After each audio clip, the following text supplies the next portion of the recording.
Usia remaja mudah sekali terprovokasi oleh pergaulan yang toksik.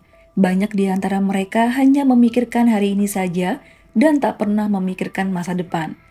Beberapa kasus di usia remaja di mana mereka ini sulit sekali diatur, cenderung egois, dan jika disakiti dengan ucapan, tanpa pikir panjang mereka mampu membalasnya dengan sabetan parang. Dewasa ini sungguh memprihatinkan. Untuk para orang tua, simak video kali ini supaya menjadi perhatian lebih dalam menjaga anak-anak kita. Sebelum mengetahui lebih lanjut, Mia ucapkan banyak terima kasih buat atensi kalian yang menonton channel ini. Dan yang baru saja menemukannya, yuk di-subscribe dan tekan lonceng notifikasinya juga ya. Karena di sini banyak pelajaran kehidupan yang bisa kita ambil sisi positifnya. Siapkan hati dan pikiran kalian untuk menjadikan kasus ini sebagai pelajaran. Kejadian bermula pada hari Selasa, tanggal 20 November tahun 2018. Ada sepasang suami istri yang sedang melewati Jalan Gubernur Syarkawi, Lok Baitan, Sungai Tabuk, Kabupaten Banjar. Tiba-tiba sang istri tak tahan ingin buang air kecil dan meminta suaminya untuk mengantarnya ke dalam semak-semak.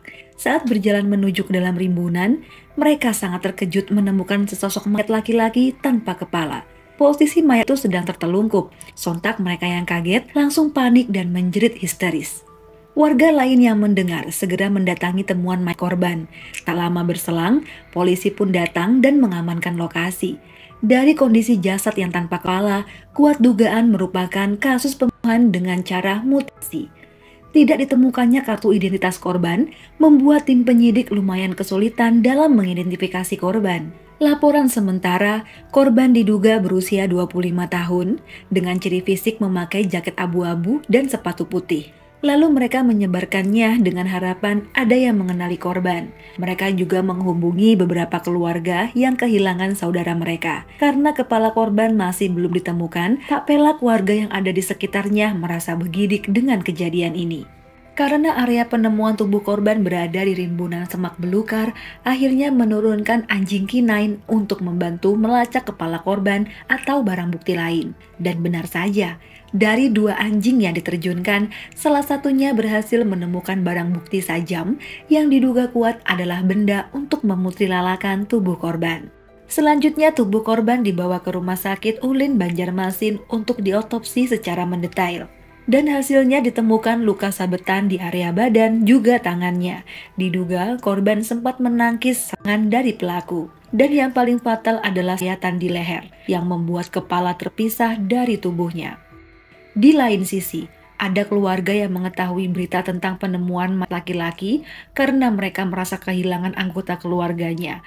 Lantas mendatangi rumah sakit serta membawa foto anaknya. Lantas sang ayah mendatangi rumah sakit serta membawa foto anaknya. Dengan perasaan campur aduk, tentu saja ia berharap bahwa jasad itu bukan milik anaknya. Dan sesampainya ia di rumah sakit, polisi mencocokkan pakaiannya sama dengan yang dipakai korban saat itu. Suasana langsung pecah seketika. Ayah korban tak menyangka anaknya telah pergi dengan cara yang sangat menyayat hati. Akhirnya dengan ini kepolisian berhasil mengungkap identitas korban, yakni Muhammad Rahmadi atau Madi yang berusia 19 tahun. Ia beralamat di Desa Tatah Layap, Kabupaten Banjar. Walaupun ada kesamaan fisik, namun polisi tetap meminta ayah korban untuk melakukan tes DNA. Ini dikarenakan kepala korban yang masih belum ditemukan dan ternyata hasil dari tes DNA adalah identik. Jelas itu adalah tubuh Rahmadi, anak yang selama ini ditunggu kepulangannya. Lalu begini menurut penuturan ayah korban. Pada hari Senin tanggal 19 November, Rahmadi yang saat itu sedang mencari pekerjaan, tiba-tiba ada SMS masuk ke handphonenya untuk menawari suatu pekerjaan di Kalimantan Tengah. Kemudian korban pamit kepada keluarganya dan terlihat senyum yang sumringah terpancar dari wajahnya. Sang ayah turut mendoakan keberhasilan anaknya dan secara samar ia melihat punggung anaknya yang perlahan menghilang. Tanpa ia tahu, itu adalah kali terakhir melihat anaknya hidup. Korban berangkat selepas sholat Isya. Dengan mengendarai motor Jupiter MX, ayahnya juga tidak tahu dengan siapa korban hendak bertemu. Hari berganti. Anaknya tak kunjung memberi kabar. Ia sempat menghubungi ponselnya, namun tak ada jawaban. Ditunggu hingga tengah malam, tetap juga tak ada kabar. Ponselnya malah tidak aktif lagi. Semakin gusar pikirannya, takut jika terjadi masalah yang menimpa dari anaknya. Semakin gusar pikirannya, takut jika terjadi masalah yang menimpa. Hingga pihak keluarga melihat berita penemuan mayat yang mengenakan pakaian seperti yang dikenakan sang anak saat pamit pergi. Hingga pihak keluarga melihat berita penemuan mayat yang mengenakan pakaian seperti yang dikenakan sang anak saat pamit pergi. Begitulah kepergian korban dari rumah untuk mencari pekerjaan hingga ia ditemukan dalam kondisi yang sangat menyayat hati. Dari kesaksian si ayah, polisi mengetahui ada benda berharga korban yang hilang, yaitu sepeda motor dan handphone. Beruntungnya, polisi yang berhasil melacak HP korban, mereka mengetahui siapa terduga pelaku. Selang 2 hari dari penemuan tubuh korban, pelaku pun akhirnya terungkap.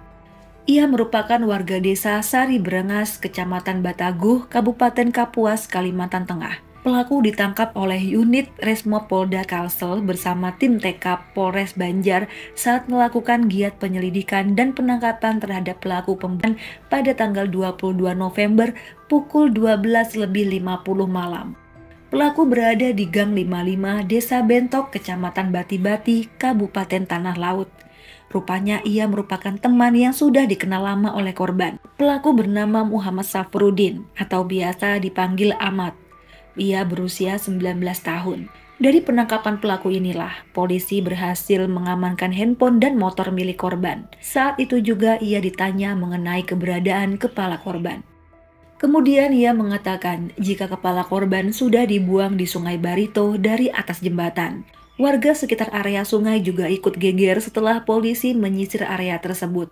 Mereka turut dibantu dengan anjing pelacak. Akhirnya setelah beberapa saat mencari, mereka menemukan tas ransel hitam. Saat dibuka, ada bungkusan plastik yang ternyata benar di dalamnya ada kepala korban. Saat itu, kondisi mata korban masih terbuka. Berakhirlah pencarian kepala korban. Sungguh biadab sekali pelaku ini. Apa sebenarnya yang membuat ia tega melakukannya, apalagi sama teman sendiri? Begini penuturan pelaku. Rupanya ia telah menyimpan dendam ke Muhammad Rahmadi. Dulunya mereka adalah rekan kerja.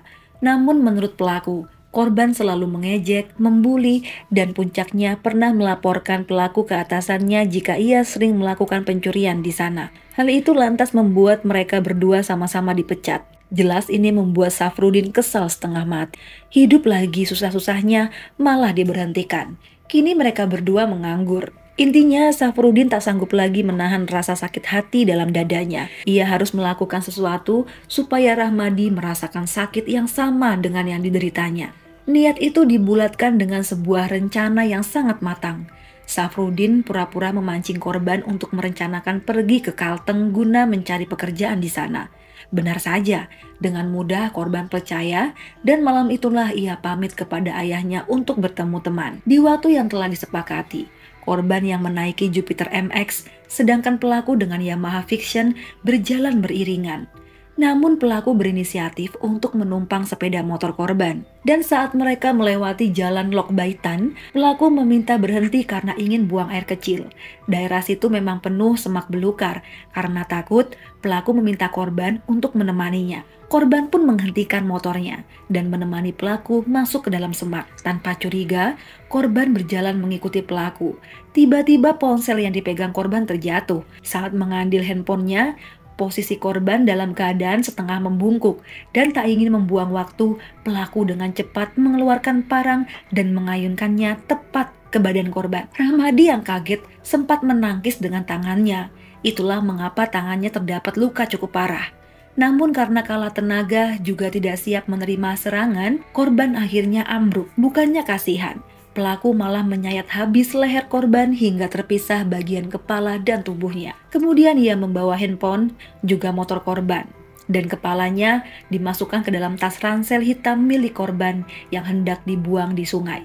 Hingga akhirnya ia berhasil ditangkap.